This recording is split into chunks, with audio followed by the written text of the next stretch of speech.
defendant's guilt, then you must vote not guilty. All right? I apologize for messing that up. All right, back to the instructions. Spanish may be used during this trial. The evidence you are to consider is only that provided through the official court interpreters. Although some of you, or many of you, may know Spanish, it is important that all jurors consider the same evidence. Therefore, you must accept the English interpretation, and you must disregard any different meaning. The court interpreter is required to remain neutral and to interpret between English and Spanish accurately.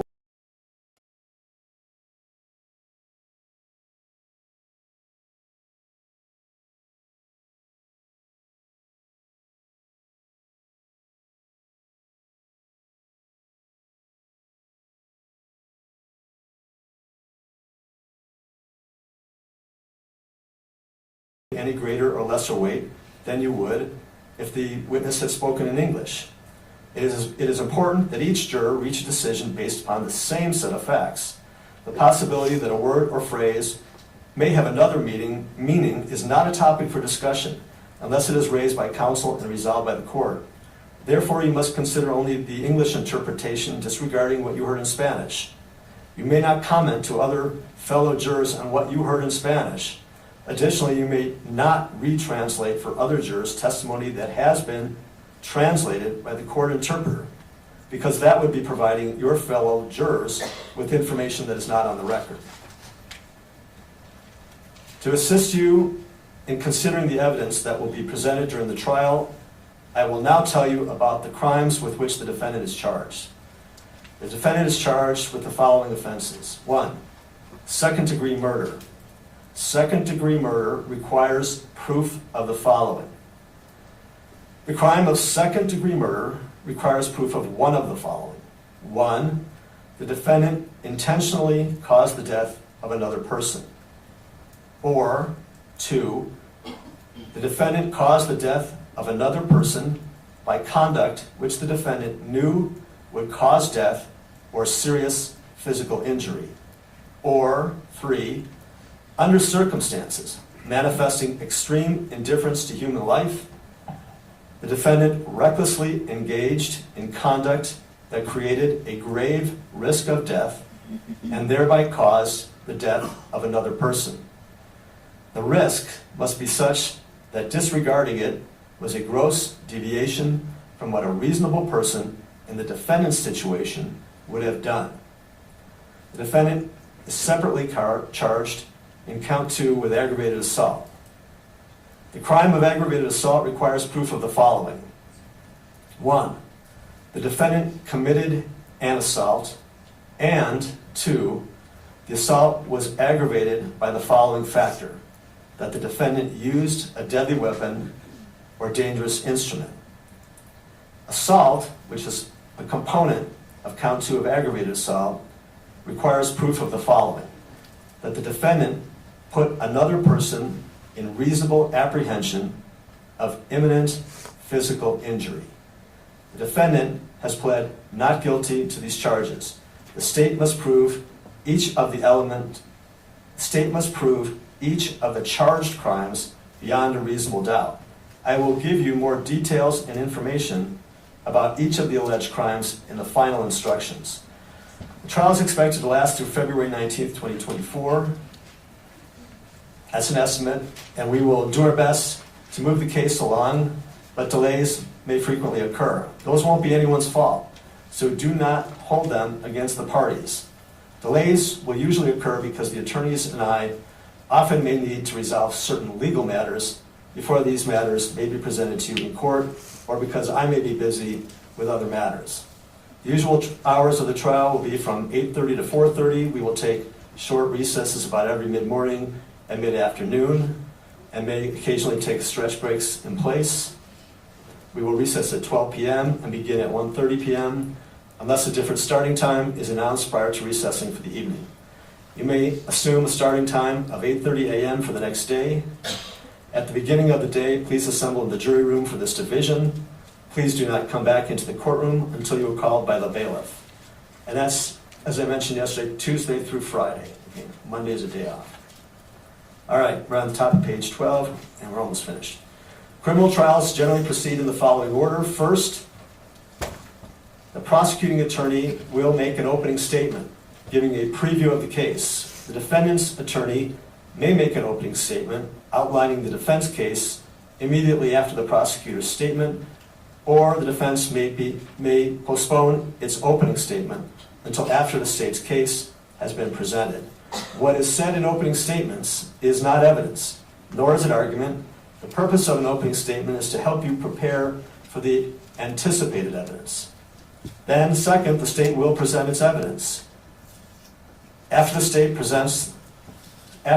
finishes the presentation of its evidence, the defendant may present evidence. If the defendant does produce evidence, the state may present additional or rebuttal evidence. With each witness, there is a direct examination, a cross-examination by the opposing side, and finally, redirect examination. This usually ends the testimony of that evidence. Third, after all the evidence is in, I will read and give you copies of the final jury instructions. Those are the rules of law that you must follow in reaching your verdict. Fourth, the attorneys will make closing arguments to tell you what they think the evidence shows and how you should decide the case. The state has the right to open and close the argument since the state has the burden of proof. Just as in opening statements, what is said in closing arguments is not evidence. Finally, you will deliberate in the jury room about the evidence and the rules of law in an effort to reach your verdicts. If you unanimously agree upon the verdicts, they will be read in open court with you and the parties present. And finally, you will be discharged and released from all admonitions. The rules of law that I have shared with you in the past few minutes are preliminary only. At the end of the case, I will read to you and give you a copy of the final instructions of law. In deciding this case, you must be guided by the final instructions. All right, the final 2 pages are another way of state the admonition, and I'm not going to read those now. I'll read those at an appropriate time. That's what I told you yesterday. All right, looks like one of the jurors has a question. Before we go any farther. Counsel, hopefully you still have your headsets in front of you.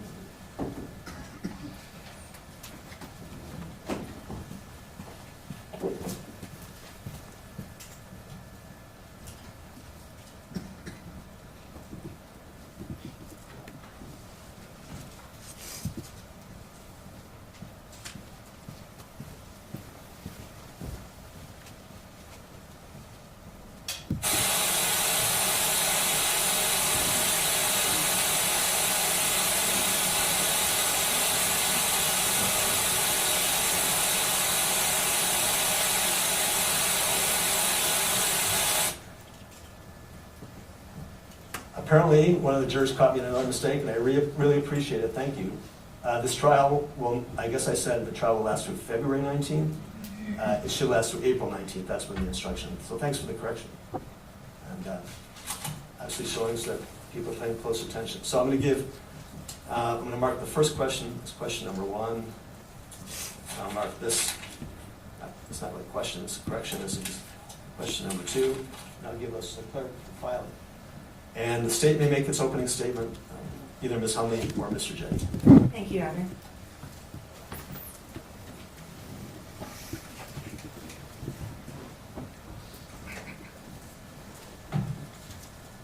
On January 30th of 2023, at 2:30 in the afternoon, George Allen Kelly walked out of his house armed with an AK-47 semi-automatic assault rifle and a .40 caliber handgun. And he opened fire on an unarmed man and an unsuspecting man.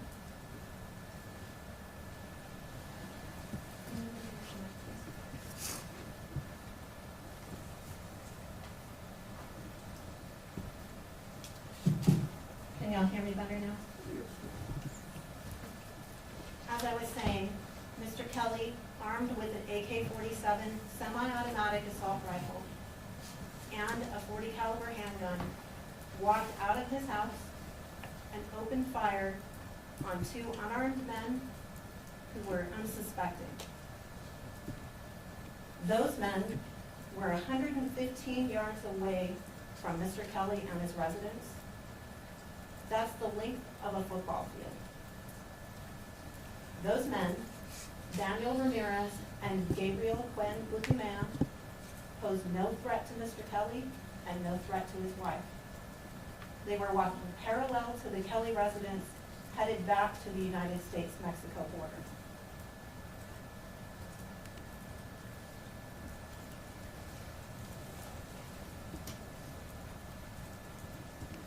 Before firing on those men, George Allen Kelly gave no verbal warnings of any kind. He had no interaction of any kind with these men.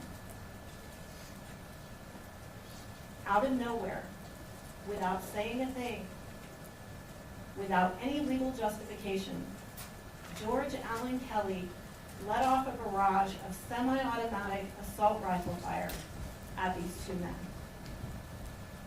He stood on his back patio and he shot that semi-automatic assault rifle through the patio, across a fence line, through a pasture where he keeps his horse, across another fence line, and across a dirt road, and into the back of Gabriel Quinn Butimea.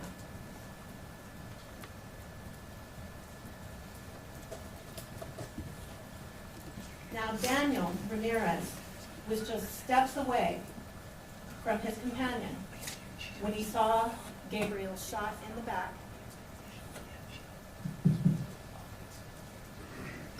And he saw Gabriel fall to his death. Daniel had to run for his life because the shots were still ringing out all around him. The state anticipates that Daniel will come here to tell you about what happened to him that day. Ladies and gentlemen, that is state versus George Allen Kelly in a nutshell.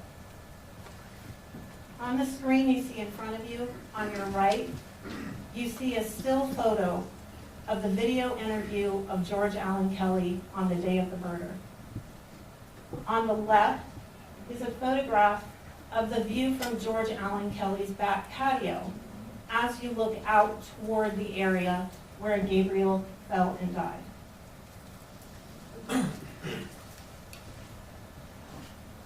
This is a photograph of Gabriel Quinn Butimea. And I'm going to ask you to do something in this case that George Allen Kelly's own words tell you that he did not do. I'm going to ask you to consider Gabriel Quinn Butimea as a person, as a human being, and not as George Kelly described him, as an animal.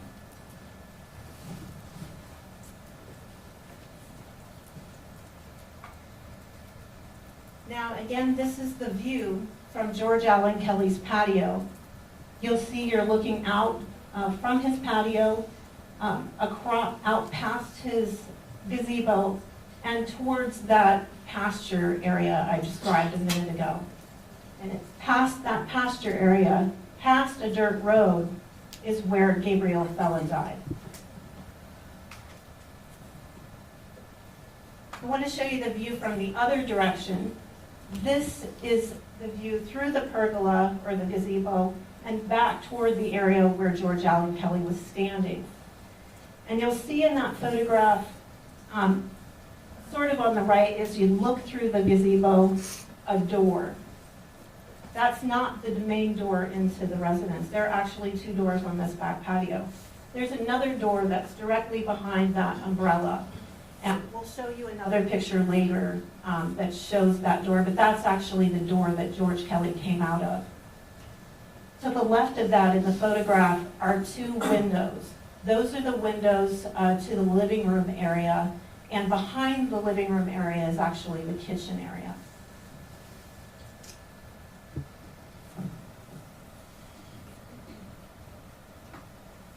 This is a photograph of the semi-automatic assault rifle, AK-47, that George Allen Kelly shot and killed Gabriel Quinn Butimea with on January 30th. And I want to point out a few features on this weapon. There's a green strap on the weapon, and these details become relevant when you hear when you hear the officers talk about what they observed George Kelly carrying later on in the day.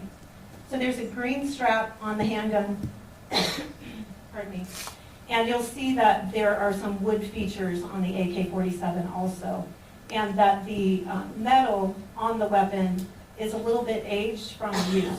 So you can kind of see that, I think they call it bluing, a little bluing on the weapon.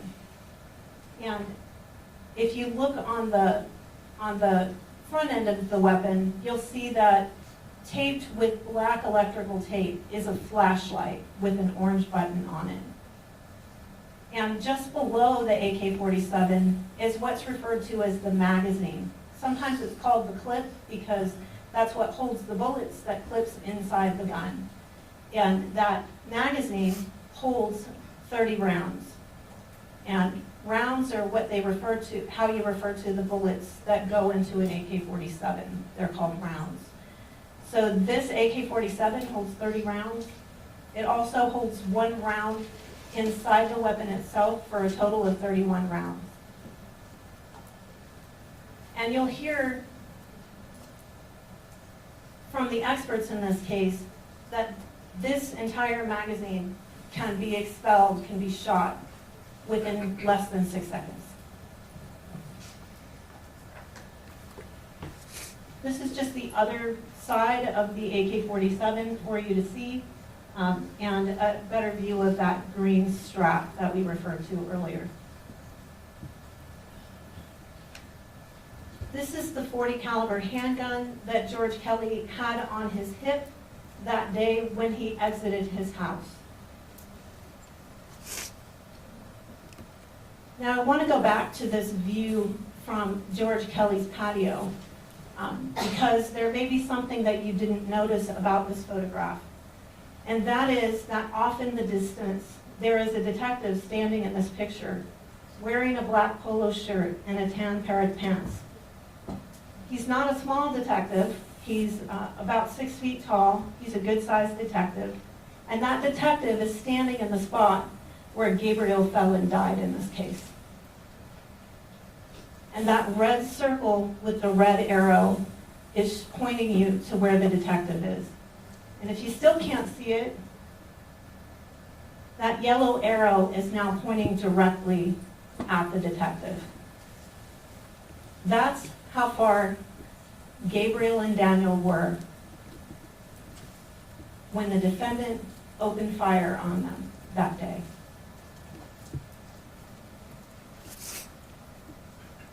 Now I want to turn to the area where Gabriel's body was located. This is a photograph of Gabriel's body in place.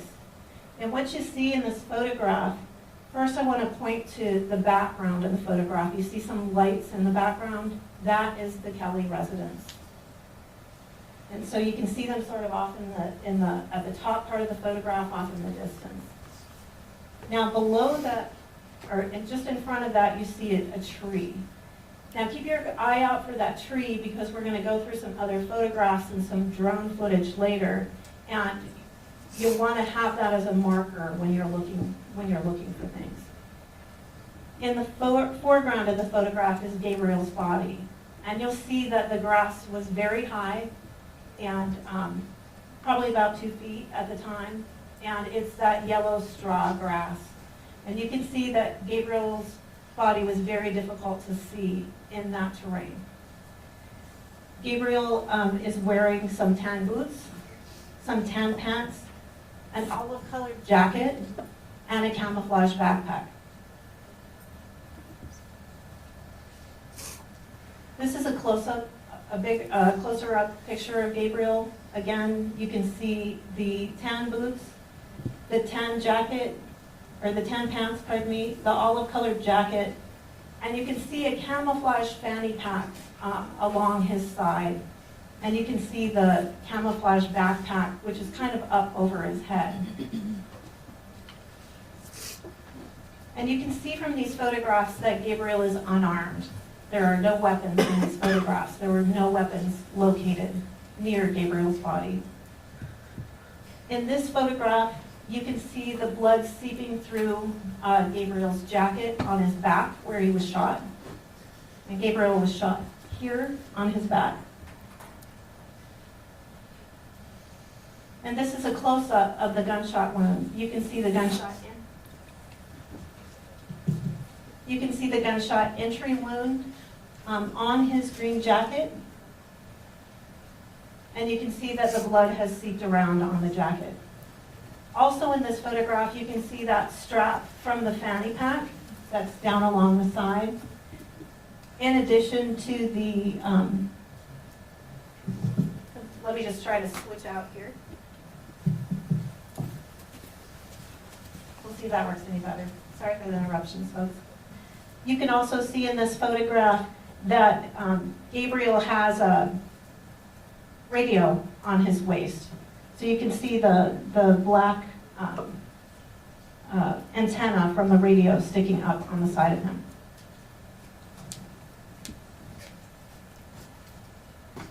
And now I kind of want to give you some perspective on what we're looking at here. We looked at those photographs. We talked about what the terrain looks like.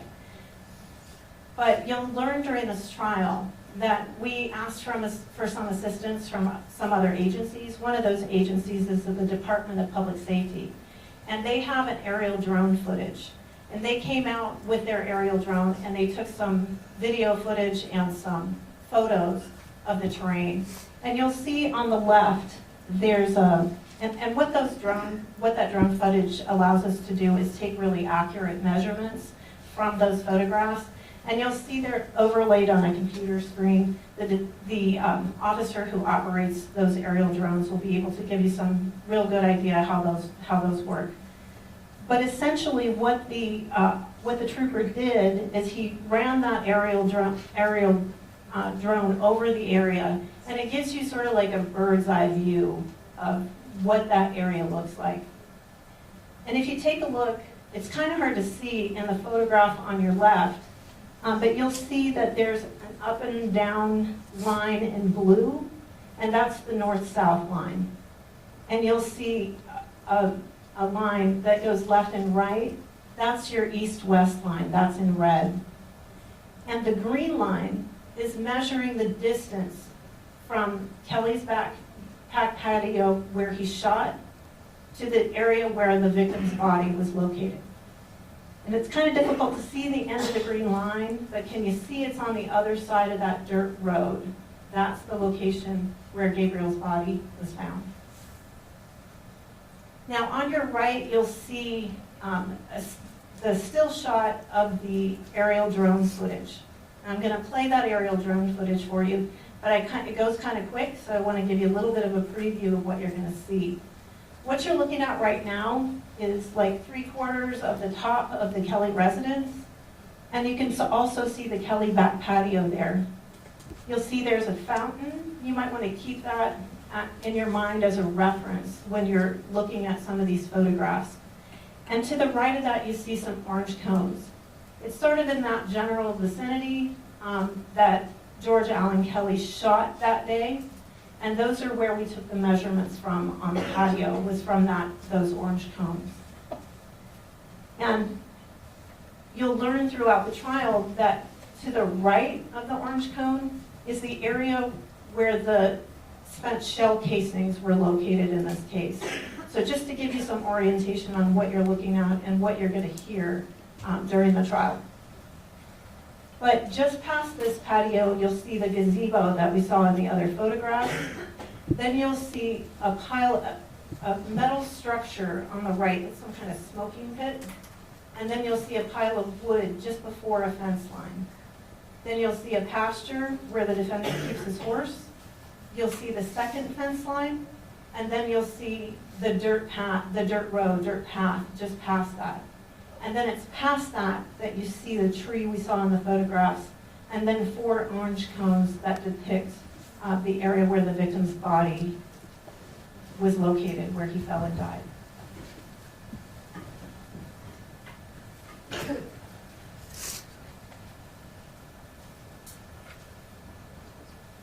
So we're looking at the top of the house. That's the orange cones. We're going through the pergola, there's the wood pile in the first fence line.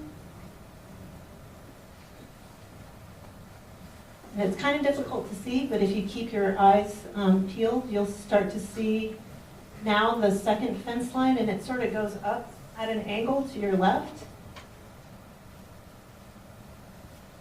And now you see the dirt road and the tree and the 4 cones where Gabriel fell or died. And don't worry if you missed that second fence line. We're going to play another video that goes a little bit slower, and you can have a better look.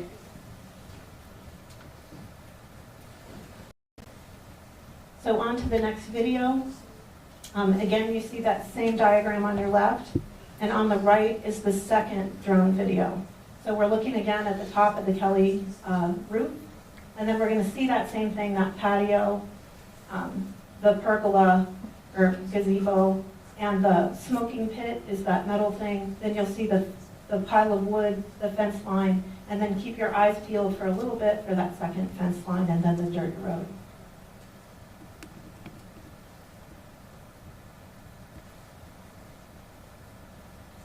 And there are your orange cones, the gazebo, the first fence line,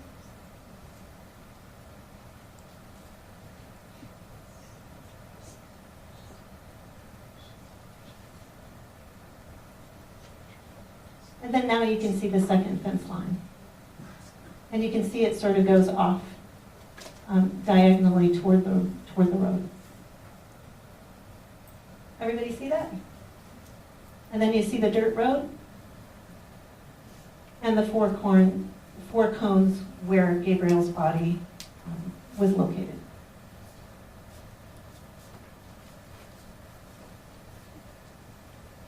And now just to sort of give you some orientation, because we looked at those photographs and we saw that Gabriel was shot here, and you could see that the house was this direction, and we know he was shot in the back. But to kind of give you perspective, we know that he fell forward onto his face into the dirt. And so to give you just, and this is not to scale, this is just for demonstrative purposes, so you get an idea of the orientation of the body.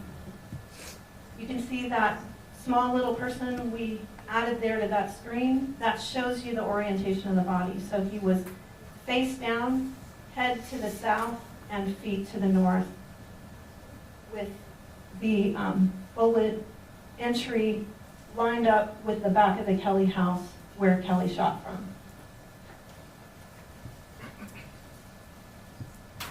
Now, based on all of this information and based on what happened that day, George Kelly was charged with 2 things.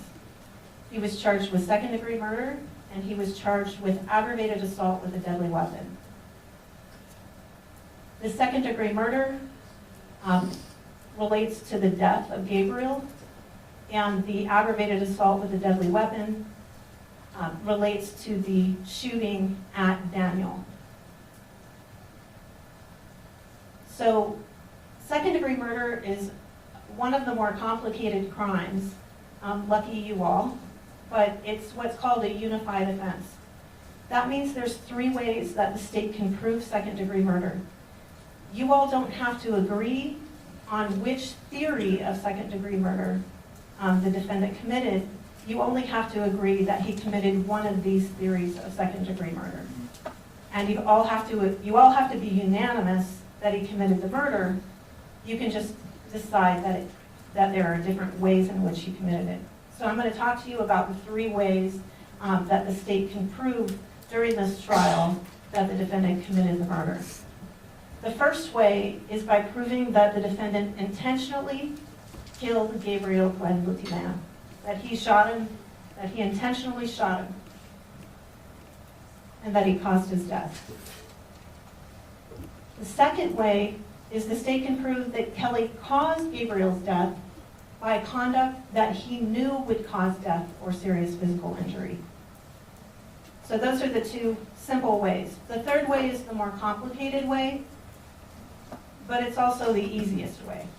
So we can also prove that the defendant committed second-degree murder by under circumstances manifesting extreme indifference to human life, he recklessly engaged in conduct that created a grave risk of death and thereby caused Gabriel's death.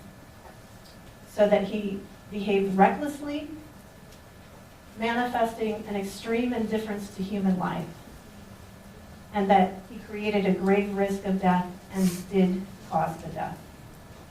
And the risk has to be such that disregarding it was a gross deviation from what a reasonable person would do in the circumstances. So that's second-degree murder. One of those three ways is how the state proves that the defendant committed second-degree murder in this case. And I submit to you that the facts of this case, the defendant is guilty on all three of those theories. The second count is aggravated assault with a deadly weapon.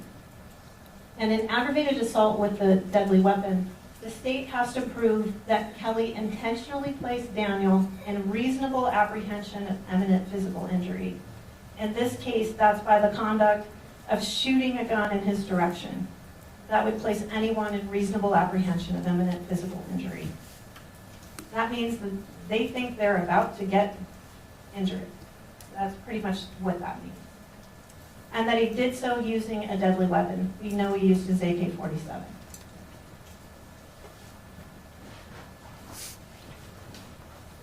And now I want to talk to you a little bit about the area where this occurred and sort of orient you on what was happening that day. This is just a map of Santa Cruz County, just to give you an idea of the location where this happened. We're in Nogales. We can see that on the map there. We're in the area that's a little bit white. All the major residential areas in the county are on here: Rio Rico, Tubac, Sonoita, Elgin, and you can see those all on the map. You see the area circled in yellow. That is Keno Springs. That is the area where this event took place. And this area, this is a close-up of the area that's at issue, which is really just south of the Keno Springs residential area. And you'll see to the right on this map in white is an area called Pedregoso Tanks. That's an area that's in the National Forest. And as I said, Keno Springs is, the residential part of Keno Springs is just to the north of this.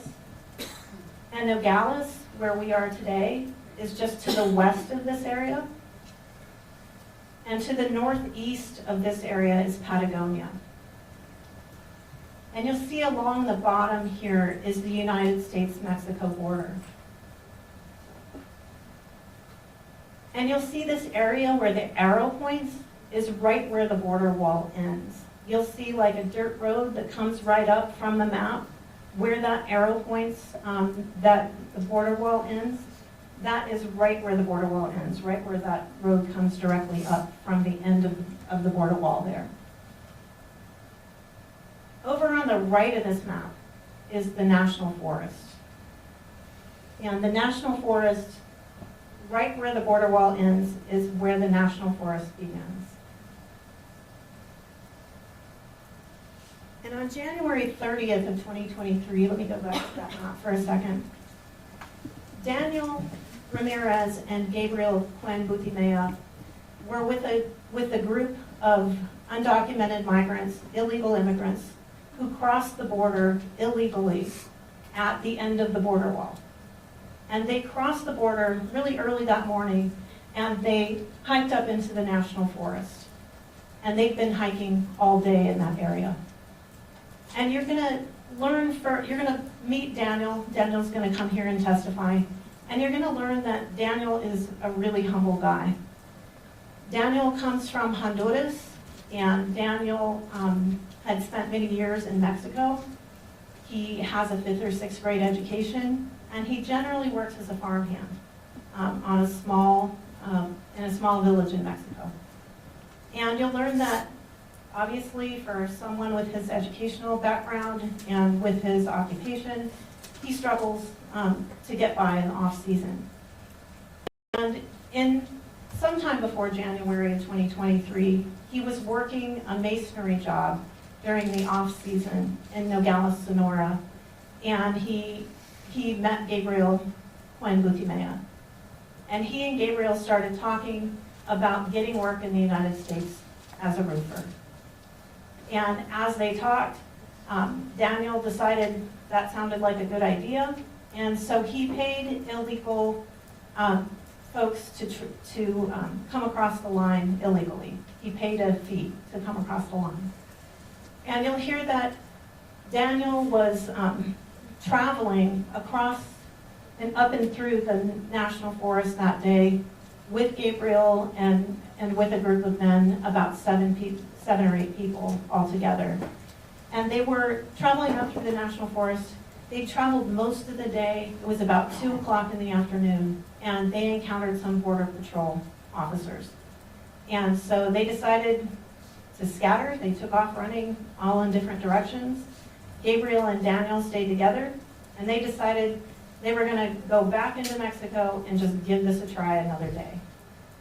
And so they were running, fleeing from Border Patrol, running pretty fast for about a half an hour.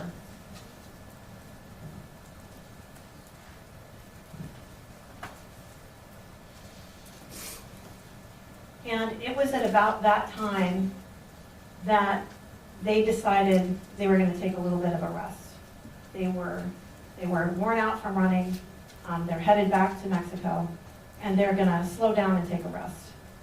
And Daniel didn't even have time to register that there was a residence around. The only thing Daniel saw was a red horse, a skinny red horse. And he saw that horse off to his right. He's walking along a dirt path. Dirt path is sort of off to their right, and he sees this skinny red horse off to his right. And they're walking along, and they see this skinny red horse, and out of nowhere, a barrage of semi-automatic assault rifle fire comes their direction. And they're walking, and Daniel sees Gabriel just a few feet ahead of him get hit in the back with the assault rifle fire, and he sees him grab his chest and say, "I'm hit," and he sees him fall in front of him and die. And then Gabriel, because the shots are still ringing out all around him, takes off running and runs for the border, running for his life.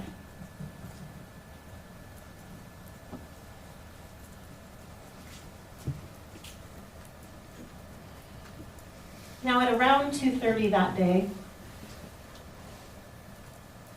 George Kelly came to his house to have some lunch. And he was in his kitchen making his lunch at his kitchen island when he sees something outside that catches his attention. And just sort of to give you a little bit of an idea, George Kelly's house is about a little less than 1.5 miles from the United States-Mexico border. His property is about 170 acres, and it's surrounded by a large ranch, the Buena Vista Ranch. The Buena Vista Ranch is on the west side of his property, so the Nogales side, and the south side of his property. On the east side of his property is National Forest, and to the north is that Keno Springs residential area. Excuse me. And George Kelly was in his house that day making his lunch when he saw something outside that caught his attention. Instead of calling 911, he has his .40 caliber handgun on his hip. He goes to his back door, grabs his AK-47, and tells his wife to call the Border Patrol. To call the Border Patrol ranch liaison specifically. And his name is Jeremy Morcell. And so Wanda Kelly picks up her phone, calls the Border Patrol, and George Kelly goes outside and lets off a barrage of semi-automatic assault rifle fire. These are the 2 weapons that George Kelly had that day. We've already talked about those. And again, this is the view from George Kelly's back patio where he went out and let off that semi-automatic assault rifle fire. And that's the area where Gabriel and Daniel were, that Gabriel fell and died. This is Jeremy Morcell. Jeremy Morcell is that ranch liaison that George Allen Kelly's wife called that day. The job of a ranch liaison is kind of just what it sounds like. Border Patrol needs to have access to properties that are close to the border in order to do their work. And so they work hard to have good relationships with people who are near the border. And the ranch liaison's job is to facilitate that access to those properties, to work with the residents to have them allow the Border Patrol to have access, and also to facilitate communication with those folks, to make sure those folks know when there's an operation going on so they can stay out of the way, so they don't put themselves in the middle of an operation, and so that the homeowners can communicate with the Border Patrol if there's any information that they want to pass on to help Border Patrol with their job. So that's what Jeremy Morcell's job is. So this day at 2:30, George Kelly calls Jeremy Morcell. And he says to George, "I'm being shot at and I'm shooting back." He says, "I can't talk right now. There's 5 people all running southbound with packs." And Jeremy Morcell will tell you that during that phone conversation, George Kelly was very rushed and very frantic on the phone call. And you're going to wonder, Kim, why are you giving me all these details about these phone calls and these statements? It's because throughout the day, these stories shift from moment to moment with Mr. Kelly. And it'll be important for you to take good notes about what Mr. Kelly says and when he says it and when that story changes, because that's a shifting story throughout the day. So that was the first call. While that call is happening, Agent Morcell is talking to the appropriate people in his dispatch center, making sure that Border Patrol gets dispatched out, and also making sure the Sheriff's Department gets dispatched out, because Mr. Kelly has said there's a shooting going on. About 2:36, Jeremy Morcell calls Kelly back. At this time, Kelly gives him a slightly different story. He tells him he had an altercation with these people and they're headed toward Keno Springs, which is now the opposite direction that he said during the first phone call. And he says something about maybe they're trying to circle back or something of that nature. He says on this call, not I'm being shot at and I'm shooting back, but I heard a gunshot in my direction. And he saw his horse running by. And it's unclear in this phone conversation, is he outside when he hears the gunshot or is he inside when he hears the gunshot? And that changes again later, whether he's inside or he's outside when he hears this alleged gunshot. A gunshot, by the way, that no one else hears other than George Allen Kelly. When he's on this conversation at 2:36 with Jeremy Morcell, he says that he's inspecting his horse and that it doesn't look like his horse was shot. Now the horse is going to be important because you're going to hear from Daniel about the horse and how Daniel believes that the horse got shot. And he believed at the time that the horse got shot, and he thought the horse saved his life. From his view of what was happening at that time, that's what he thought happened. And clearly George Allen Kelly also thought something happened to his horse because he's busy inspecting him at this point. George said that, and this is the important piece of this phone conversation, the people were too far away to tell if they had any kind of firearms. 115 yards away, they were too far away to tell if they had any firearms. George Allen Kelly could not tell if they had any firearms. And we saw that from the picture we saw a few minutes ago about the location where Gabriel fell and died. During this phone conversation, he was quite a bit calmer than he was during that second phone conversation. So the next thing that happens is officers have been dispatched out, and the Border Patrol gets there really quick. They're there within about 10 minutes. This is a pretty remote area, so that quick of a response time is pretty great. So when the Border Patrol arrives, the first Border Patrol agent, there's 2 Border Patrol agents in total who go out to the scene during this first call for service, and 5 sheriff's deputies respond. When the first deputy arrives, or the first Border Patrol agent arrives, he learns that Mr. Kelly is headed south in the property, that he's taken off south from his house on the property.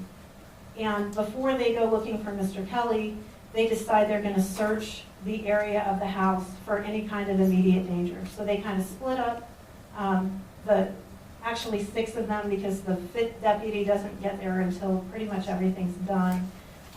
So the 6 of them split up. They search that immediate area, the pasture by the house. They search the area around the house. And they tell Mrs. Kelly, stay in the house. We're going to go look around. The Border Patrol agents head off.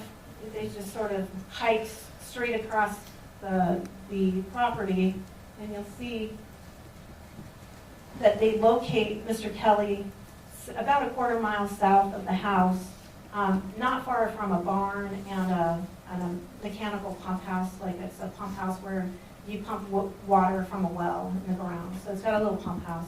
And it's down in that area that the Border Patrol find him. And when they do find him, by the way, they see him walking with his dogs. He's carrying an AK-47, and they don't locate anyone else. None of the deputies, none of the Border Patrol locate anyone else while they're there. This is a map just to give you an idea of the Kelly property. And you'll see at the top of the map in white is the Kelly residence. You'll see that area in blue is the area of the residence. And around the edge of the blue line is about where Gabriel's body was located. The area in green is the barn. They have a big metal barn. It's that metal barn near that area, and this yellow circle is the pump house. In that area where the Border Patrol find Mr. Kelly walking in that location. Just one other thing for you to note for the property, there's also an area here of corrals and some water troughs that may at some point during the trial, you may want to know where those are, just to give you an idea. And you'll see that there's a dirt road that goes through the property. That's just the Kellys' sort of driveway through their property. And you'll also see in this map that there's a wash that runs through the Kelly property. You can kind of see that in the drone footage we looked at. Off in the background, you can see a little piece of the dirt road, and you can see the wash that's kind of down below. But those are just some items for you to have an idea of, so that they may become important during the trial. Ms. Almeida, stand by. Yes, sir. Please.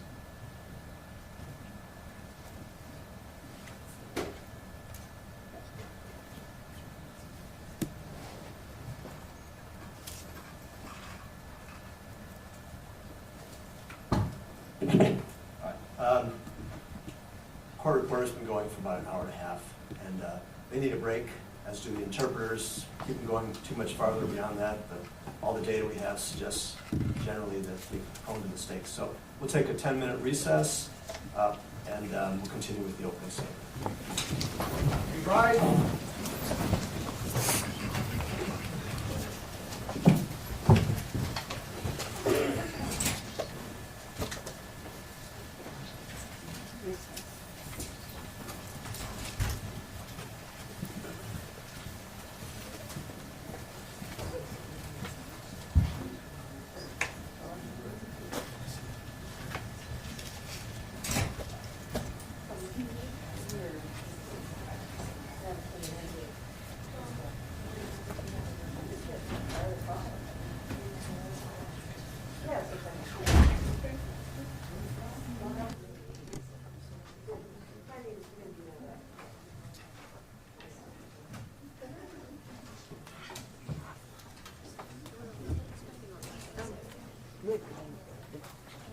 have to read the cameras and stuff. Well, I think it's working okay. Okay, I just want to make sure this is Still not fast. Maybe you want to wait till the lunch break Okay, and then we'll have a little more time. Yeah, because I would like to Whereas I could have waited 5 seconds. organize inside. I'm sorry, Daisy, I had no idea where I would do Yeah. engineering. Yeah, and I told Lacey, I said, hey, Julia, I'll just make sure I can. But yeah, we're fishing today. Yeah, I mean, I can give you, I'm not in charge of that, it's Lacey, and she talks directly to Martha. well, there's, I could give you John Rivera, he's the head of OCOG. That might be a better person to talk to than Martha, because, you know, I mean, we have down there. I'll get, what's his name? John Rivera, and this is his Botar. Because he would be a better person. This is where I have P-E-R-R-A, J-O-N-P-E-R. R. Yeah. Yes, J-O-N, but. They are, but We don't have access to He's head of what? He's the photographer.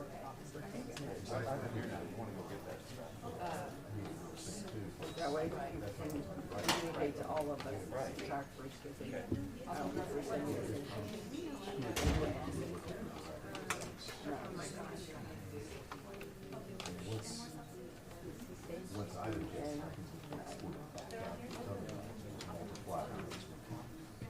that sounds good. So, Phone number. Is that right? Yes. Every time. Yeah, I'm not sure how they're Him gonna. or? So, I mean, hopefully we send out a, I'm just an gonna email leave or this rigged something. like this, so. Oh, do you need to get through here? Yeah, but I also wanted to say something too. Oh. I was emailing with Martha earlier, and she told me that I can get the cool video that I can just drop it. Test 1, 2, 3, I was 4, wondering if 5, you 6, can be 7, able to do that for me 10, on the mic lunch check, break. test, Yes, test. well, 1, yes, 2, so I 3, think Craig 4, 5, says he wants it on 6, his 7, laptop 8. first. And then. That's fine. That's fine, yeah. I can do it after Craig, yeah. I just wanted to, I'm probably gonna have to file something during the lunch break, so I was hoping that I'd be able to get that, because I'm recording sound, but I don't think it's gonna be. Test 1, 2, Yeah, 1, that's 2. Mic check, test, 1, 2, 1, 2. Yeah, I'm just gonna mic check, step out mic during check, this break, test, sorry. test. Sorry. 1, 2, 1, 2, Yeah, I need mic check, test, test. 1, 2, 3, 4, 5, mic check, mic check.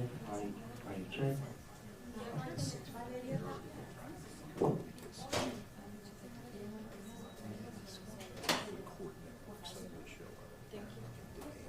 And their line, which supposedly are who approved that to us. So, a whole lot of confusion ensued that kept us from getting time to set the meeting. Would you say it was about 5 or 6 minutes? Yeah, I think so. Because I think she started. Anything that can capture people? 30 at the time. she told not recording off. Okay. So if you just Well, work it well, out. if you see that it became a person for just like a month that I was in this town. Well, that's why I just wanted before I said something. So- I think it was, And if like, Test, test, 1, 2, 1, 2. We have a witness who's here by the house. I don't know if he's going to be the same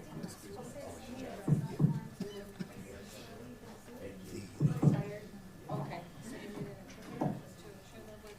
this other No, we court just need should have to, done this to make sure we get that on the record. So that we can- Oh, okay, let me go. their own fees. Okay. Okay, I'll let him know. I'll be right back.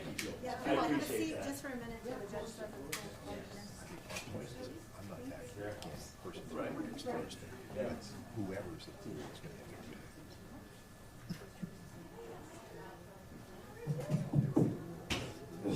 Test, 1, 2, 1, 2, test, 1, 2, wireless mic check, 1, 2, 3, 4, 5, test, 1, 2, 1, 2, test, wireless mic check, 1, 2, 1, 2, 3, 4, 5. Test, test, test. 1, 2, 1, 2.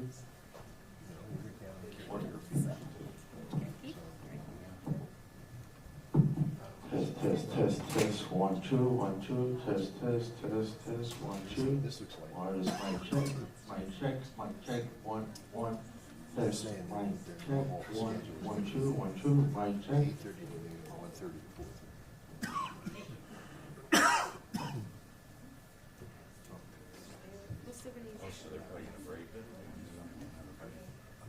I'm guessing. They're-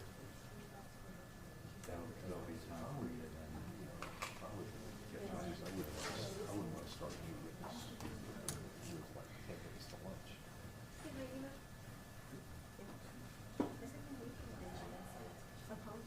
I don't know if Judy has more than one card. Okay. Pull that.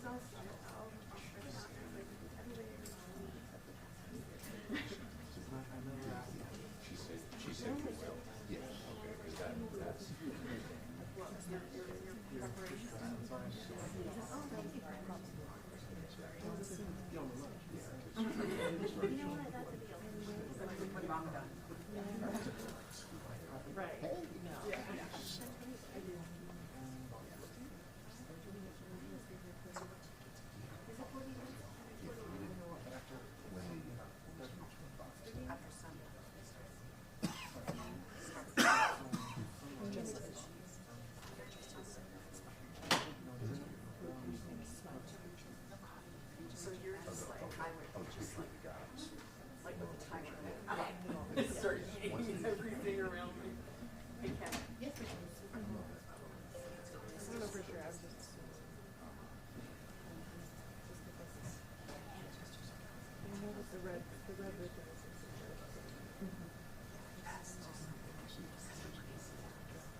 Swap cards maybe, or spare cards?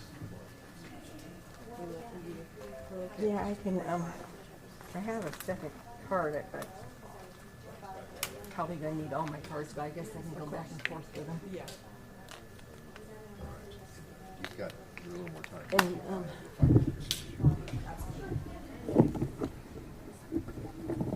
so that first clip, I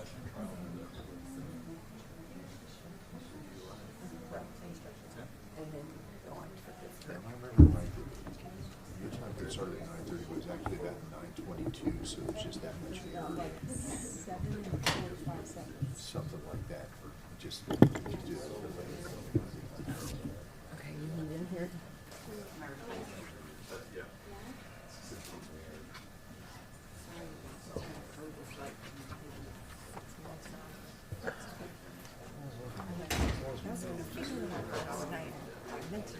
As long as we know the difference to. Yeah. I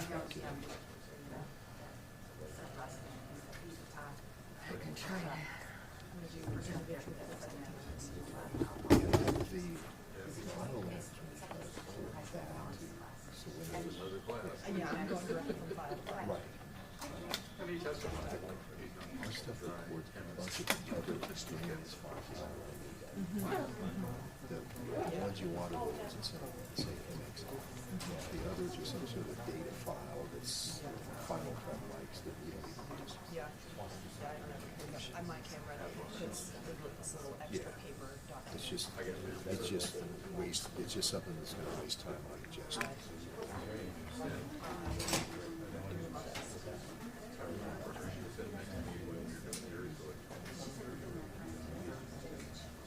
I mean, like, whatever, yeah, we'll take all of it. All of it, all of it.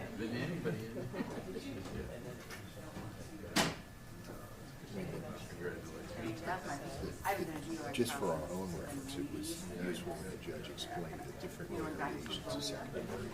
But that's not. I think I can squeeze it out. Yeah, I mean, I rolled on pretty much everything because I don't never know what people want. Well, I need a picture of the judge just to mention the judge. Got that? Yeah. So. I did get installed. Yeah, at one point I was like, oh, yeah, I need one to turn on. So like somewhere in there, this one is turned on.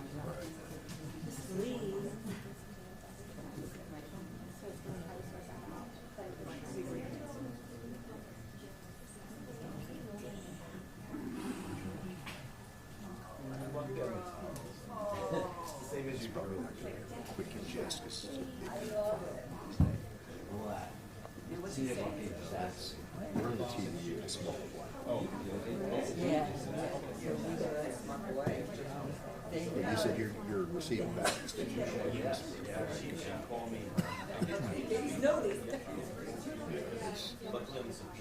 I'm real pleased to be accommodated in some keywords to given my handwriting. So, yeah, like I said, I'm using this just because it's easier and I can chart it on the side of that. Yeah, exactly. Yeah, no, your head's off. I actually made a request to the judge on written hour, but I haven't heard back about taking notes. Yeah, taking keyboard notes. Well, you know, in federal, you got nothing what they're saying. Like I said, stuff. Yeah. But we're sitting there going, you know, my handwriting's really hard. Oh, Miriam's, yeah. Really, really bad. Especially when you hit quick and scratchy too. Like, I can't remember the last time I wrote notes. Like now when I write, I can't write notes. My handprint is after 5 minutes later. Yeah, to actually make it legible, so slow. So. Who are you with? Yeah. With these girls.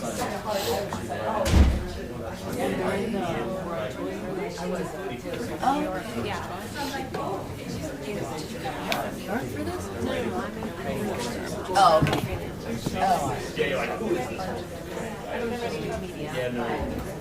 I will, if needed. Yeah. Yeah. Oh, okay. And I used to do it all the time, but I'm good with not doing that. I like doing variety. So like, different stuff all the time. So I was the photographer and videographer, and so I saw the clients and shoot. So it just, anything. Huh? Get it back in time. Well, I was hoping to pull it. I was hoping to pull it and just The white, right? Yeah. The client needs. save more time. Yeah. Passing around crazy. Yeah. I can make an additional copy on a thumb drive to make it easier to pass around. Yeah.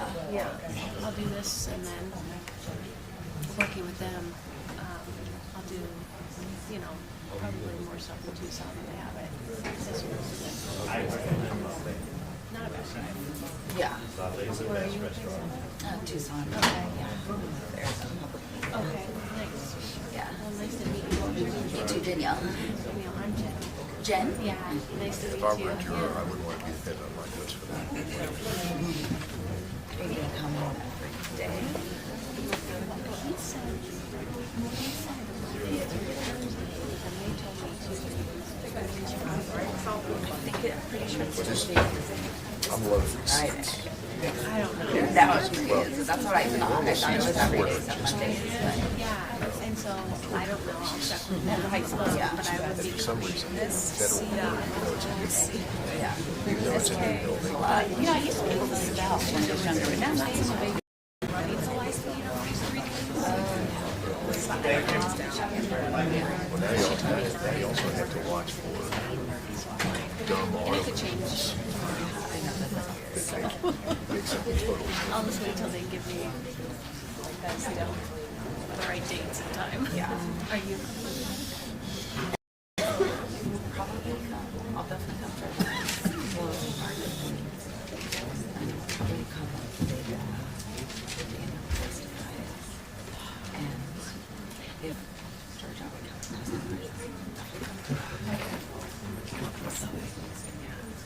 Not that I don't love it, but I had so much to do. Even today, I'm like keeping an eye on other things in case I need to file a story on something April else. 19th. Yeah, I heard you say February, so I I know. Yeah, it's, yeah, and I gotta put this every day almost. Yeah, but it's like short. Okay, just short stuff. wow, 11 months. Yeah, like 2 minutes. No, we're videos. February 19th, 2024. Yeah. So it's so interesting. Yeah, I used to be a booker for national news, and so I would go and do feeds for like. Wow. And I'm like, It's exciting. I mean, I wouldn't do it because weather scares the hell out of me. scary because I'm from St. Louis, and so I would work in tornadoes on CBS Although would this is call only me. the first and- Cool, we need to make a walk. And I'm like, okay. It was so Piping output of cameras I out bet you to had some incredible stories. so crazy stories like the PG cars with the newer recorders. Sit out there. Just head from it, hear real well. Take good notes the whole time, real time interviews. yeah. Don't do that. I don't know, it's not right. Okay, well, so I worked at that store 20 years ago, like 18, 15, I can't remember what the date was, like 2005. Yeah, that's 18 years actually. I was here myself before, and so it's easy to answer for me. Yeah, this is the longest. Worst case, all. That one was crazy. Okay, so we were 8 years. Yeah, I think I fixed my laptop because of that stupid tone started. We were all trying to You gotta go way down into the menus to stop that. oh, it took the whole story from everybody. Because nobody wanted to complain. No, just because she was and everybody loved her at the time, you know? And she just had like unlimited funds to throw Oh, away. yeah. Like, come to Chicago. Well, we just gotta push on the big mystery of what's going on with Catherine, Princess of Wales. You said you were involved in it. Yeah, I was working. Diagnosed with cancer and getting chemo. I'm like chasing flat tires. I'm like, this is not for me. Wow, I mean, it sounds like it took you long to figure that out though. I only not did great. that for like 5 years. 5 years. Only. But man, that was wild. Kids that were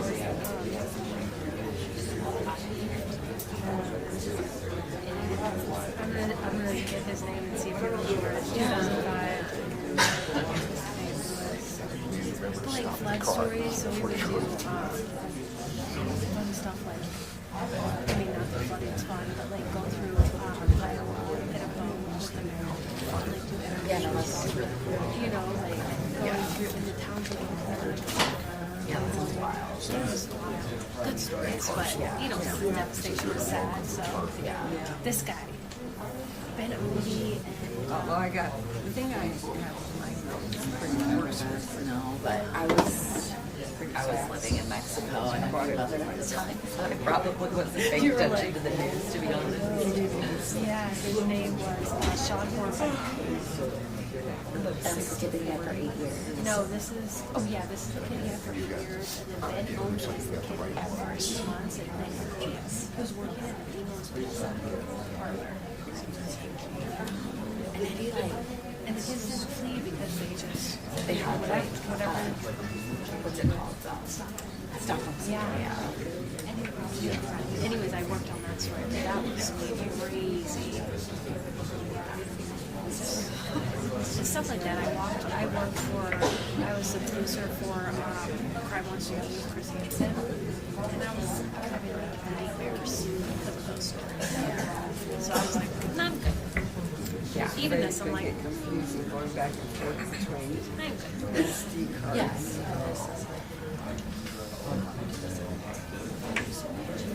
Me neither. But I don't want to do 20-year-old weddings every year. Okay.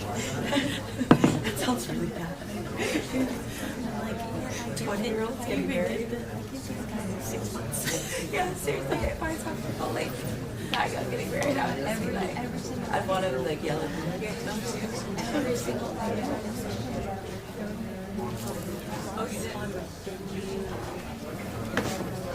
So, go live your life. What do you don't give your gift to this man? He's not worth it. I know, and so I'm like, I need variety in my life. It sounds like almost as depressing. I'm not gonna say it, but it sounds very depressing. It is. And then they're all like, things that matter. So I'm seeing right there, there's like five. You're 20, like you're perfect. Stop talking. No one cares. And the last one is her argument. Well, So I just like to do just so I all different things because I feel like it keeps me, Yeah. like to train with something, it kind of feels high. You get into like a Motivate, and I like a routine, but I don't like it. I just want to experience. yeah. I think that's like one of my favorite things about journalism is that you get to like learn. And you get to learning about different things. It's like, when you get to spend some time becoming an expert. So it's like 6 minutes. You want to do some job. Right, and that's why I'm the same thing, doing all those Yeah. using and shooting. I've learned so much. So, Yeah, once this is in, I'll Just stuff that you wouldn't regular people about you. that you would not have access to. I know it's, I don't do this very often. That's what I do. Yeah. Nice. Yeah, it should be. I don't usually run. well, if you put them on, I was with the Arizona Daily Star for 4 years before I get to come here. But it says county on it, but I think it was just under a year. You like it? Yeah. I cover the border. So, what's that? What is And he's a shooter. And so I said, he's got this rest of the he's going to start doing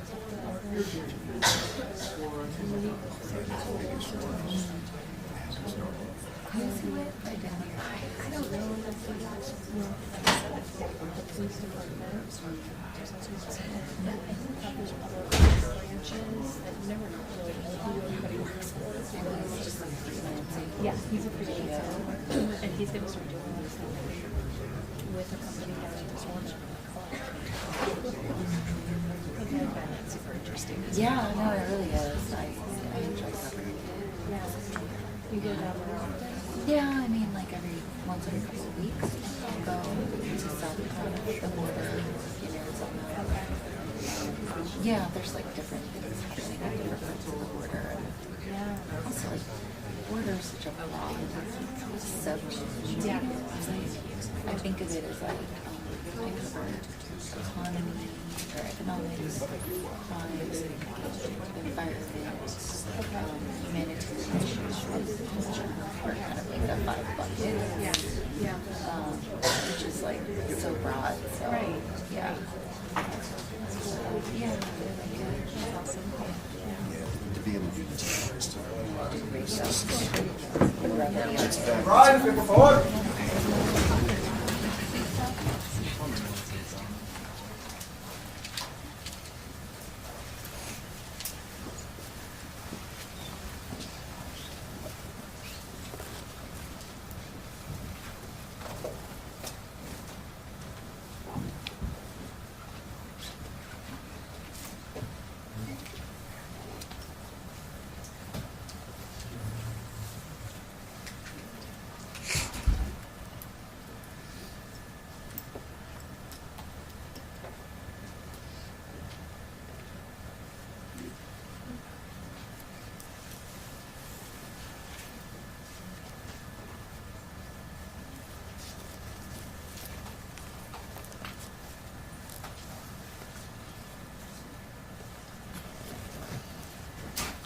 Brian, por favor.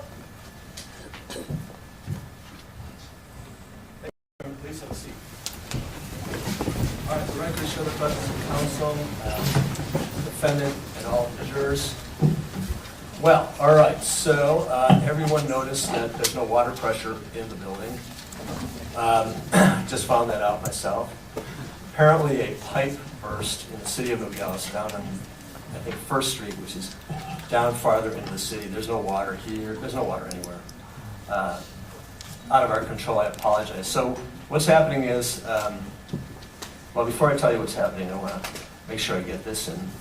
What I'm told, just to make things more fun, what I'm told is that sometimes when the water pressure goes down to a certain level, the fire alarm can go off because there's no water pressure. If that goes off, you won't miss it. Trust me, I've heard it before. It's pretty startling, but there's no reason to panic because there's no fire. So everyone don't, head for the exits. Just stick your fingers in your ear because you need to preserve your hearing. So what we're going to do is we're going to continue with the opening statement. I know you've all just had a communal toilet experience. It's very important. It's very important for jurors to bond. It's not the kind of way we hope you bond, but you just had your first bonding experience as jurors. I hope it went well. But what we'll do then is we'll break for lunch. I'm going to have you come back after lunch. We're going to continue with the opening statement. We'll break for lunch. I'll have you come back at 1:30. But if they haven't fixed it or telling us that they can fix it, in a very reasonable amount of time, then we're just going to have to recess for the day because I'm not going to make all of you continue with your fun bonding experience. Once was probably enough. So we'll do that, all right? Again, it just happened that we just found out about it. It's nothing to do with our building, the whole complex, the jail. Everybody's got without water. It'll probably be citywide. All right. Any questions about that? So that's the plan. Come back after lunch. Hopefully it'll be fixed, or soon will be fixed and we'll be able to continue. If not, then we're just going to have to recess for the day. Any questions? Sound good? All right. You know what I know. You can continue with your opening statement. Thank you.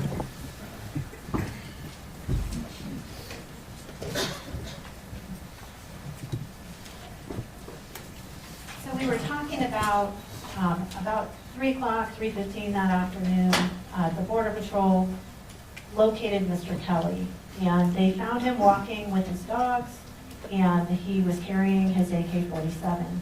It was that AK-47 that has the green strap on it with the wood pieces to it and the metal. And one of the officers actually noticed that the AK-47 had a flashlight taped to the end of it with black electrical tape. And during this call for service, the officers had all split up into separate teams. So they took 3 separate statements from Mr. Kelly during this time. And we'll go through those during the trial, but we're not going to go through all of them here today. This is the first statement that George Kelly gave about 3 o'clock or 3:15 to Deputy Castaneda. And Deputy Castaneda was the lead officer for the Sheriff's Department that responded to this first call for service that day. And what George Kelly told Deputy Castaneda is that he was standing in his kitchen, which is sort of in that red dot area on the house, and he looked through his kitchen. There's a wall between the kitchen and the living room, and it has like a cutout for a counter. So he looks through the cutout, and from the kitchen, through the cutout, through the living room, and out the living room windows, and he sees movement outside. He says that he sees 5 people running south from that view. Again, that's the living room windows. We looked at those pictures a minute ago. You're looking at the back of the house. And so you'd see the living room windows, the living room, that wall, the cutout for the counter, and then the kitchen island. And he was standing at that kitchen island. This is that other photograph. You see now why I included the photograph that was not a crime scene photograph that has other vegetation that showed that other door. because this is a dark photograph and it's harder to see. But in this photograph, you can see both doors. You can see the door to the right, which is the door into the master bedroom, and you can see the door on the left, which is the door into the main living areas of the house. That's the door, circled in blue, that George Kelly came out that day. And on the left are those two kitchen windows. And what Kelly said he did was that he went to that east door, he grabbed his AK-47 that he keeps by the door, and he went outside, and he saw people were possibly carrying rifles. That's what he tells Castaneda during this interview. So we know this is different from what he told Agent Morcell on the phone. He told Agent Morcell they were too far away to tell, and now this time he says they're possibly carrying rifles. And then he goes on to say that he heard a single gunshot from an AK-47, and he believed that the people had encountered another cartel, and they shot at them to scare them off, and that's why he saw them running. He said he saw the people approximately 100 to 150 yards away from the residence, and that after that, he never saw them again. So all he sees is people 100 to 150 yards away from the residence, and he never sees them again. He says he walked back through his property to locate the people, but he didn't find them, and that's when the police arrived. He says, he tells Castaneda he believes there's way more of them than he saw out there, but he's just speculating. He doesn't really know or have any reason to make that speculation. He's just speculating. And Castaneda tells Kelly that if anything like that happens again, stay inside your house and call 911. And Kelly says something very interesting at that time. Kelly says, he understands Castaneda's given him advice, but he's going to do what he had to do to protect his property. He was conscious of the consequences, and he would take responsibility for his actions. The deputy reiterated to him again, stay inside and call 911. Here's the important part about all of these three statements that he gave to law enforcement that day. He never one time admitted that he shot his AK-47. He never told law enforcement that anyone pointed a gun at him. And he never told law enforcement that he was in fear for his life at any point that day. The next thing that happens in this case is Deputy Morcell gets another phone call after law enforcement leaves that day. And that phone call comes in about 4:23 that afternoon. And Deputy Morcell, I believe, is already off duty at this point, and he takes the call from Kelly. And Mr. Kelly tells him that he's very thankful for the responsiveness and how quickly the agents got there, and he wants to meet up the following day to sort of debrief about what happened. And Agent Morcell will tell you that that's kind of a normal thing if there's some kind of border patrol incident, that the ranch liaison will go meet up with the homeowner. So that wasn't an odd request by Mr. Kelly that day. He said that during this phone conversation, Mr. Kelly just started rambling on during the phone conversation, and he was getting super excited about what had happened earlier that day. And then he started telling the story again about what happened, and he started sort of embellishing on what he told him earlier that day. He said he and Wanda were in the house, and they heard a gunshot. And now you'll hear this is different. Instead of hearing the gunshot when he's outside, he's hearing the gunshot from the inside. And we went out onto the porch. He went out onto the porch and he saw his horse running by. And Wanda saw it too. There were 10 people all loaded down with AR-style rifles. 10 to 15 of them had rifles. So this is the story at 4:23. And again, the agent will tell you that he was super amped up during this phone conversation, differently than his conversation earlier in the day. An hour goes by, and Jeremy Morcell misses the phone call from George Allen Kelly. And this is the phone call that he missed. Voicemail. Jim, this is Alan Kelly. You need to call me immediately. This is serious. Call me immediately. I can't say more over the phone. Bye. Then after that voicemail message, which Jeremy Marcel will tell you that was an unusual tone of voice for Mr. Kelly, he got this text message at 5:26, also saying, call me immediately. Agent Marcel, about 5:35, at this point he's off duty, he's actually at the gym working out, and he just didn't hear his phone ring when he called the first time. He didn't catch the text message. And he happens to walk over and notice that he's missed a text and missed a call.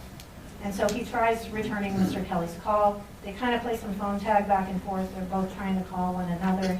Eventually they connect on the phone, and there's another phone conversation at 5:35. During this phone conversation, Mr. Kelly's demeanor is completely changed. He's evasive, he's nervous, he's scared, and his demeanor is totally different. He's a totally different person. During that fourth phone conversation, Kelly says, "This is worse than you can imagine. This is bad." And he just kept repeating that. Marcel then offers to him to send out the sheriff's department and the border patrol. And he tells him, just tell me what's happening so that I can tell folks what you need. And Jeremy and Mr. Kelly tells him,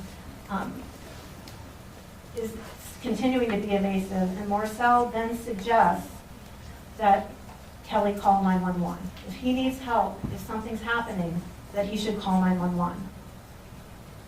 And Kelly says to him, you need to get border patrol. This is a border-related issue. And then he tells him, you know how shots were fired earlier? Something was possibly struck. And as Marcel continues to push for additional details, Kelly tells him, I can't tell you more over the phone. And then he asks Marcel, is this being reported?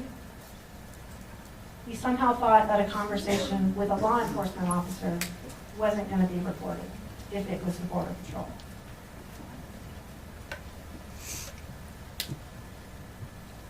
So Mr. Kelly did not take Agent Marcel's advice. He did not call 911. But Agent Marcel called his dispatch, and his dispatch called 911. And then 911 called Mr. Kelly. And when 911 called Mr. Kelly, the dispatcher had a very interesting conversation with Mr. Kelly. When she first speaks to Mr. Kelly says, it's very serious, ma'am, and I'm not going to talk over the telephone. Yeah, I know I can talk to you, but you're responsible for what I say, and I'm responsible for what I say. I didn't shoot at any. I haven't said I shot at any. And then his voice quivers and he says anything. I don't want to get you in trouble. And I don't want to get me in trouble. Okay, he sighs. You know the thing, you have the right to remain silent, and anything you say can and will be held against you in a court of law. I'm not admitting to anything I've done, but all those things tend to add up. And I don't know what happened. I just know what I saw about 15 minutes ago. And then when he eventually gets to the point that he's marked a body with a flashlight, he tells her, I have it marked, I've got a flashlight on over it. And the dispatcher says to him, do you know who it is that you saw? And he says, no, I didn't say I saw any body. I just saw a body. And then he goes on to say, and from what in that I only approached the body to make sure that the animal It's not a vegetable or a mineral. The animal wasn't alive, and it was not alive. There was no signs of blood. There was just an animal laying face down, an animal. And you know what an animal is. It's not a vegetable or a mineral. It's a body. And you know what I'm talking about. But I think more than the words of what he said to dispatch, when you hear the tone of what he says during this call, you'll see the impact of what it is that he's saying.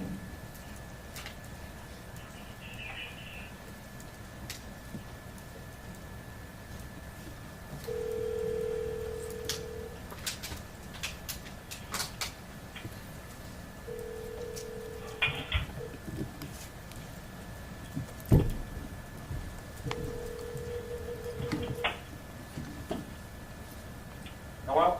Hi, sir. I'm calling from the Courtroom County Sheriff's Office. Yes. Hi. I'm just calling because we received the report from Border Patrol. Yeah. So I was just calling to get more information. So what happened? You're going to have to send an officer out here. Okay, what's going on? I can't. I'm sorry? It's very serious, ma'am, and I can't. I'm not going to talk over the telephone. Okay, I understand it's serious, but I need more context in order to send a deputy. Okay, fine. It's going to be. Go ahead, well, you can talk to me. What's going on? Yeah, I know I can talk to you, but you're responsible for what I say, and I'm responsible for what I say. Can you give me a little context of what happened? What's going on? You told them I'm that not sure. What did you shoot at?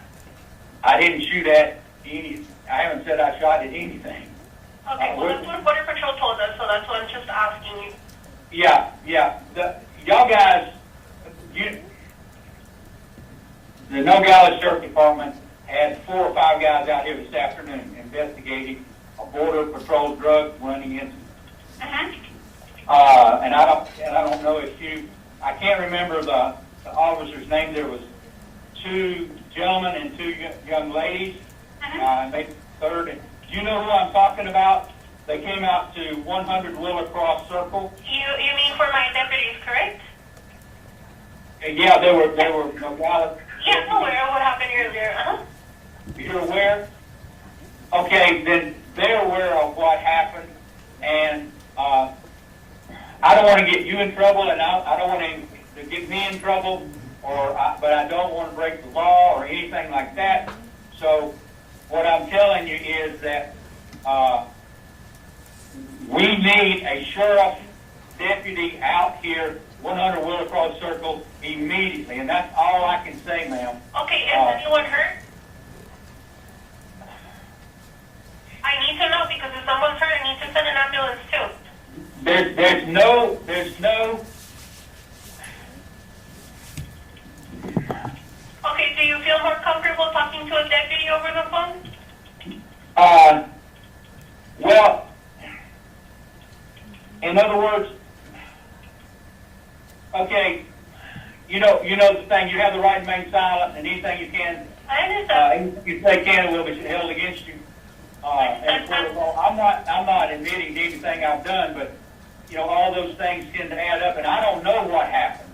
I just know what I just saw about 15 minutes ago, and it's something that an ambulance cannot help. EMTs cannot help. There's nothing out here that can be aided by EMT or emergency services.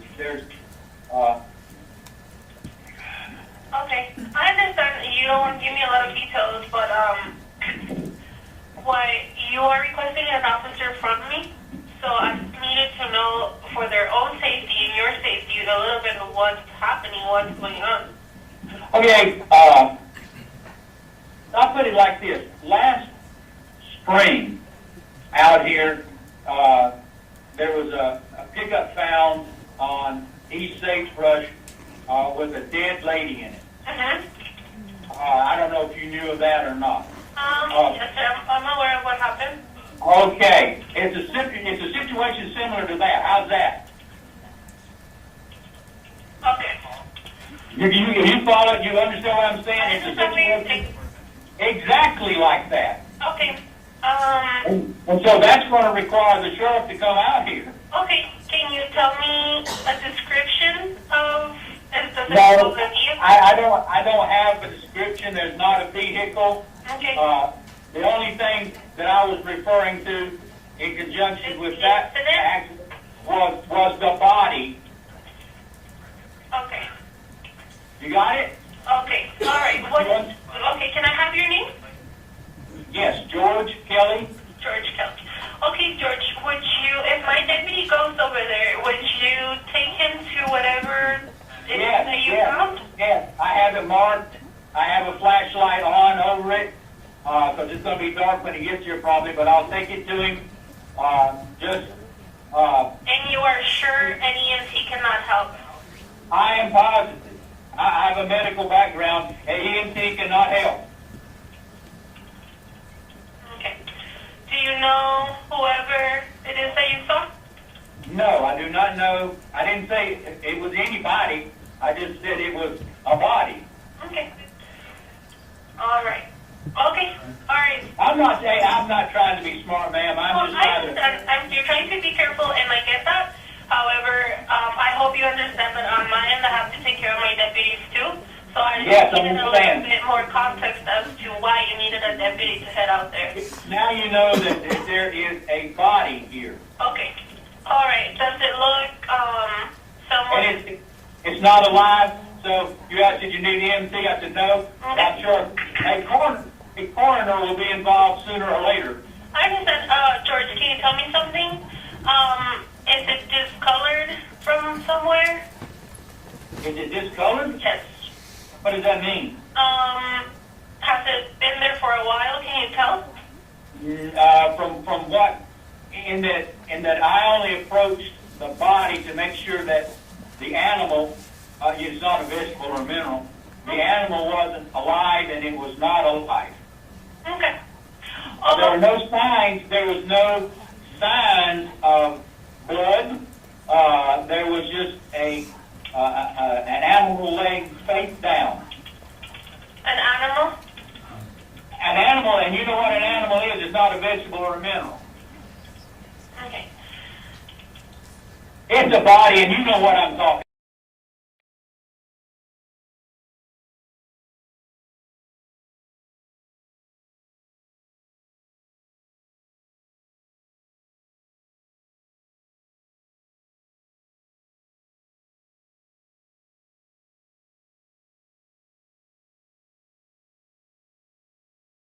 Over your way. That's good. You do that. They know how to get here, and I'll have the gate open. Okay. Sounds good, George. Thank you. Thank you for I appreciate your help and your patience, and I'm sorry if No problem. I understand. Okay. Okay. Bye. Thank you. All right. Bye-bye. It was just a few minutes after that that the first deputy arrived for this second call for service. And that was Deputy Rafael Lopez. And Deputy Lopez had responded to the scene earlier in the day, but he was one of the later deputies. He was that later deputy who got there after really everything had finished up earlier in the day. And what Deputy Lopez did when he got there was he turned on his recorder. And he recorded, as soon as he arrived at the scene, for a few minutes of what George Kelly was reporting to him. And this is that recording. I'm afraid somebody had shot. You know, some of those, there was a shot fired, and I didn't know what it was about. Okay, so I went out to get the horse. I always bring him in and feed him. Put him in another pasture. I went out there to get him. And y'all guys, you weren't over here? Yeah, I was here. Y'all walked all over that. And the Border Patrol worked all over. And maybe this happened after you left. I don't know. There's a body right now. And I didn't. Yes. About fresh. I didn't, as soon as I saw it, I backed away from it. It was lying place face down. It's dead. The body is the person.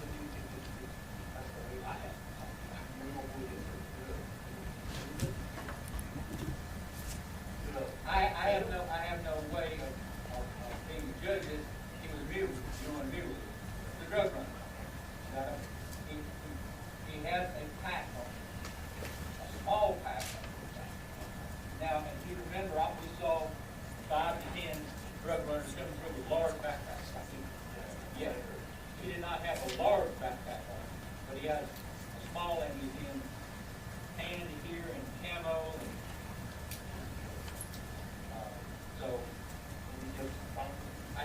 soon as I was trying to get right back to the call, I called Border Patrol because they were the first ones I called.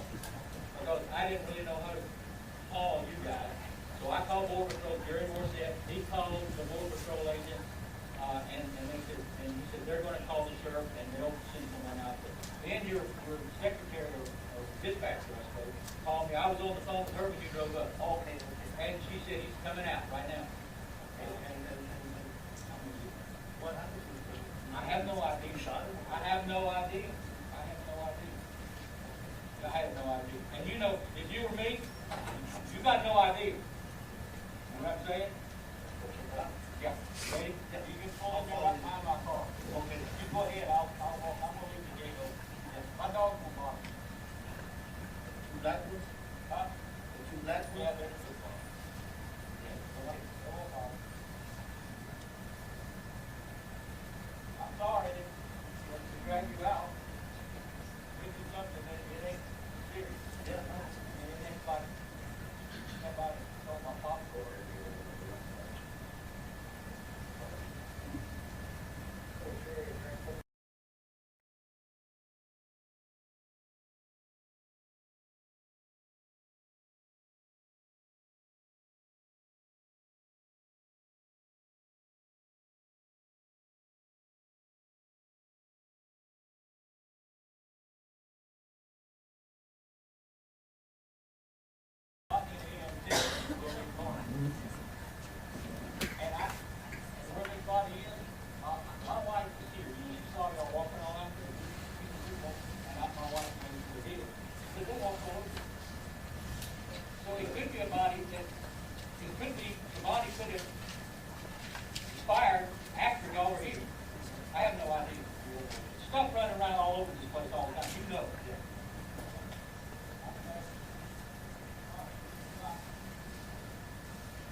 How far is it from here?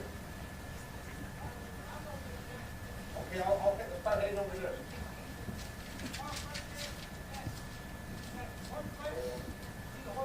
Yeah.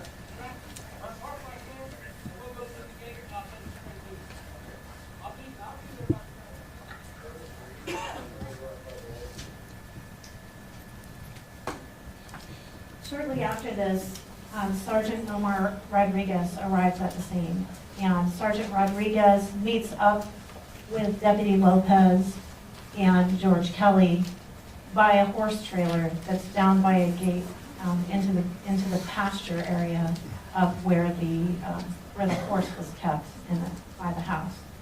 And when Sergeant Rodriguez arrived about 6:15, he saw that Kelly was wearing that Glock handgun still on his hip. And he asked Mr. Kelly if he would be willing to take that handgun off for officer safety reasons and leave it behind in the trailer. And Mr. Kelly agreed to do that. He took the weapon off and left it in his horse trailer that's right next to the gate in that pasture area. From there, Kelly took Rodriguez out to the body. And they walked around on that dirt path that goes around from the driveway that you saw, that dirt road, that's the driveway. They took the dirt path around the outside of the pasture back to where the body was located. And they found the body near that tree that we saw, and the defendant had hung up a flashlight in the tree so that they could locate it, because it was starting to get dark at this point. And as I mentioned before, the sergeant found Gabriel's body laying face down with his head toward the south, with his face implanted in the dirt. And his legs were towards the north. So, and we showed a little picture of that earlier on how the body was positioned. And when Sergeant Rodriguez got a good look at the body, he could see the gunshot entry wound in Gabriel's back, and he could see that was on the right side of his body, which then lined up with the Kelly's residence. later, they were able to look and discover that the gunshot exited from the chest.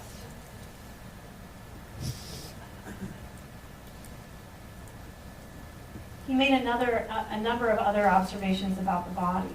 He saw that there was no pulse. The extremities were cool, but the torso was still a little warm to the touch.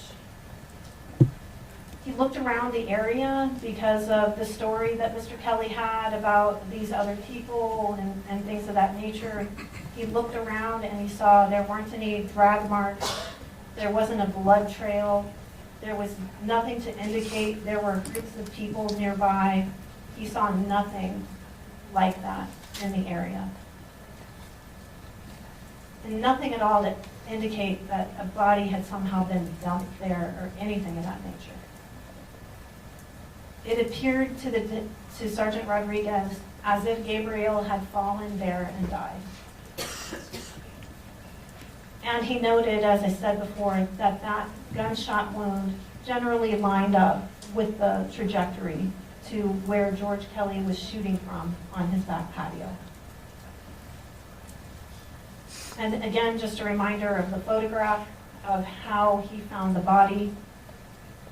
And I think we've already gone through all this, but it kind of shows you where that gunshot wound was lining up with the residence. And again, just the body positioning with that tiny little stick figure to just show you how the body was lining with the gunshot entry on the house side.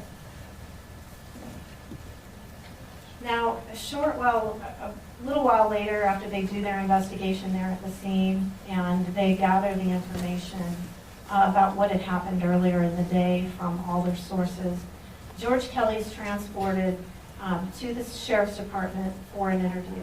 He's read his Miranda rights, and a video interview is conducted of him.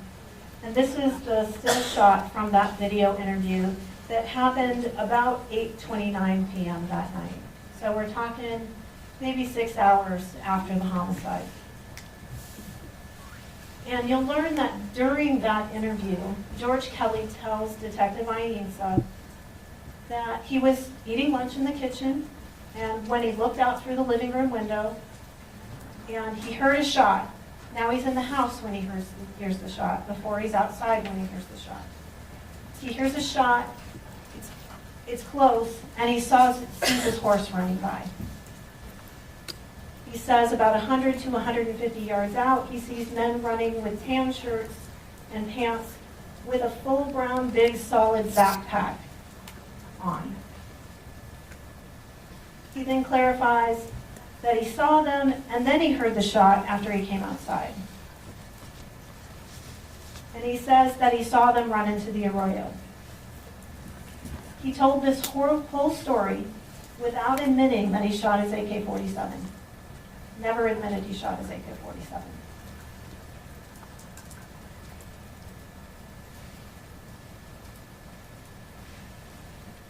It was about 30 minutes into the interview, and after Detective Ainsa pressed him about conversations that Kelly had earlier with Agent Morcell, when George Kelly finally admitted he shot his AK-47 that day. He says to Detective Ainsa that they were running, and he moves his hand from left to right, parallel with me. They were parallel to the house. I'm telling you the truth, did not make the statement that I shot somebody or shot at or shot somebody or shot, period. So then he's denying that he even told Agent Morcell that he had shot his AK-47. And when Detective Ainsa presses him and says, "Did you shoot?" George Kelly admits, yes, he shot. And then he claims that he shot over their heads. And when Detective Ainsa asks him, how far were they when you shot him? George Kelly says 150 yards. Well, we know where Gabriel's body was discovered, 115 yards from the back of the Kelly residence. And why did you shoot at them when they were running away from you? Detective Ainsa asked. And Kelly says, because when you're out there in that situation and you have people that they weren't running away from me, they were just running. And you said earlier that they were running away. They were running across, hand moves from, again, his hands moving from left to right, across the wash. And then he clarifies that they were running 100 to 150 yards away again. And then he says, now he says they're armed. And the detective then asks him, when they were running with the rifle, did they ever point their rifle at you? Up until this point, George Allen Kelly has never said a peep about these individuals pointing a gun at him. And we know based on what he told Agent Morcell earlier, that they were way too far away for him to see if they had any handguns or had any kind of weapons. And what Kelly says at this point is he says, if a guy's running and he turns, he's going to turn and he's going to point it at you. Just in a mode of turning, he's going to point it at you. So yes, they turned the rifle and pointed it towards me. And again, that's with the knowledge that we already have, that he already told Agent Morcell that they were too far away for him to tell if they had weapons. So what's important about the statement that Kelly made to Detective Ainsa? He didn't admit he shot his AK-47 until 30 minutes into the interview, and that's because he had something to hide. He knew he'd killed Gabriel. He didn't say anyone pointed a gun at him until Detective Ainsa asked him about it, and he didn't say he was in fear for his life until Detective Ainsa suggested it to him. Now, after this interview with George Kelly, late into the evening of January 30th of 2023 and early into the morning of January 31st of 2023, detectives Ainsa and other members of his team worked to serve a series of search warrants. They served some search warrants on the house, they served some search warrants on the vehicles and the surrounding outbuildings.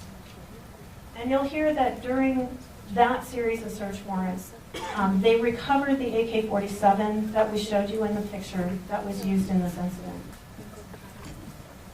They asked for assistance from we're a small department, so we asked for assistance not just from the Department of Public Safety, but also from ATF.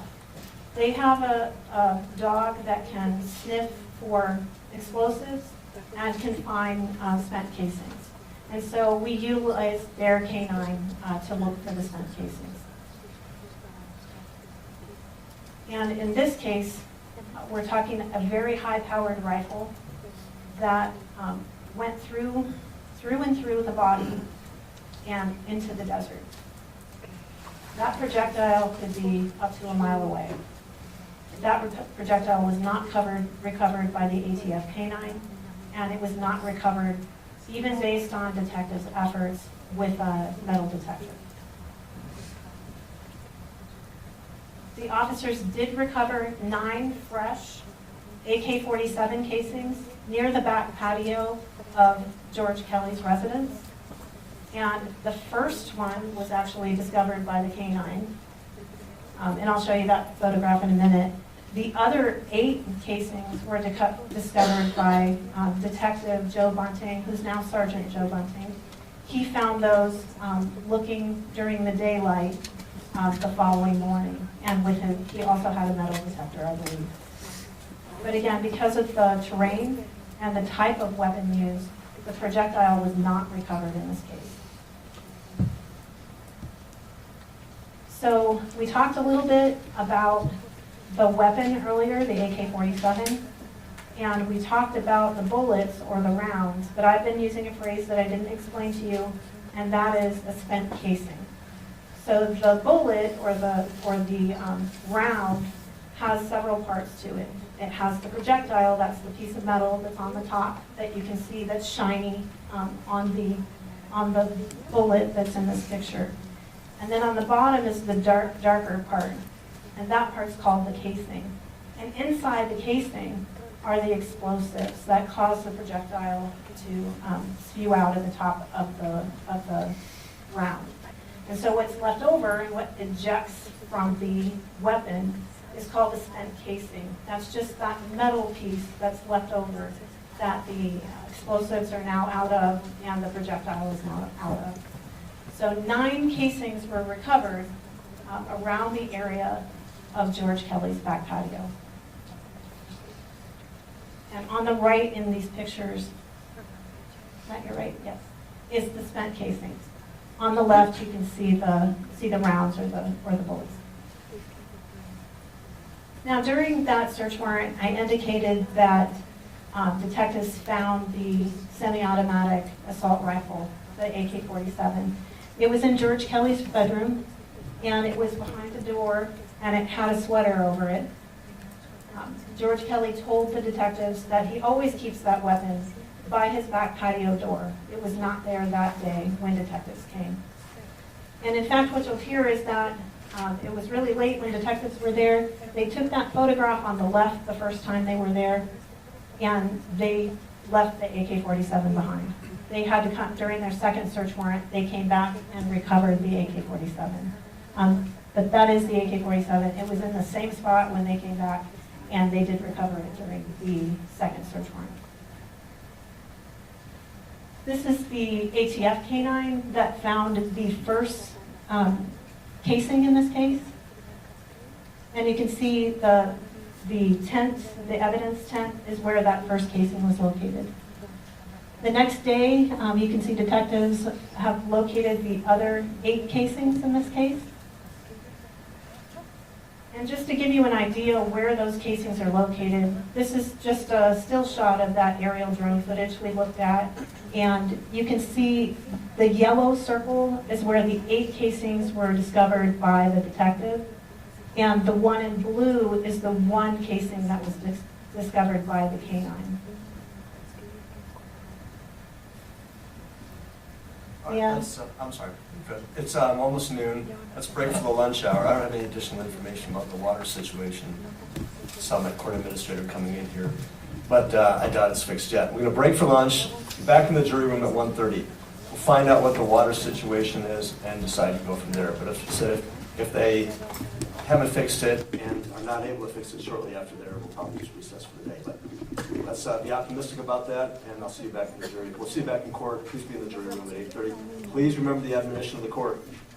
That applies to the break at all times. All right? We're going to recess. Please rise and be forward.